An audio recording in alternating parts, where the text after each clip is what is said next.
Nous sommes au cœur du quartier Prairies-Maladières, sur la commune de Crest, où au milieu des années 60 ont émergé près de 112 logements locatifs sociaux construits par l'office départemental pour répondre à une demande forte et rapide liée au contexte de l'époque. Ce quartier est aujourd'hui en pleine mutation. Depuis 2017, DH et la commune sont engagés dans une démarche de transformation profonde du bâti et de son environnement, en lien étroit avec les habitants et les partenaires. La rénovation urbaine de Prairies-Maladières présente des enjeux forts. Le premier, c'est d'améliorer le confort et la qualité de vie des habitants, avec la notion essentielle de préserver les ressources et le pouvoir d'achat des habitants.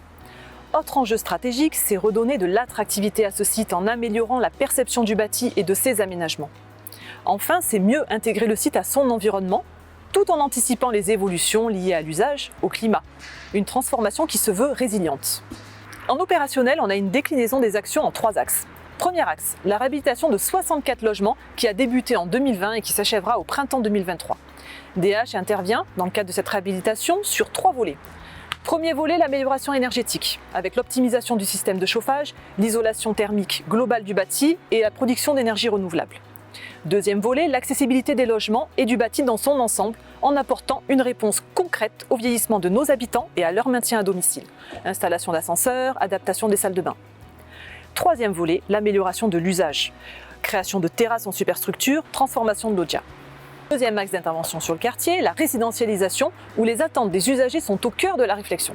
Comment je stationne mon véhicule, où je joue avec mes enfants, comment je rejoins les services de proximité. Ce travail en cours devra apporter des réponses concrètes à toutes ces questions. Avec la clarification du foncier et des usages, privés, collectifs, la modernisation des réseaux, la végétalisation du site en lien avec la biodiversité et les nouveaux usages collectifs, des jeux, des aires de rencontre, des jardins partagés. Une feuille de route claire vers un quartier résilient capable de s'adapter au changement du climat et des usages. Enfin, dernier axe d'intervention, la démolition à terme de 48 logements et la reconstitution d'une nouvelle offre sur site et hors site, plus en adéquation avec les enjeux d'aujourd'hui et de demain, accessibilité, sobriété énergétique et qualité d'usage.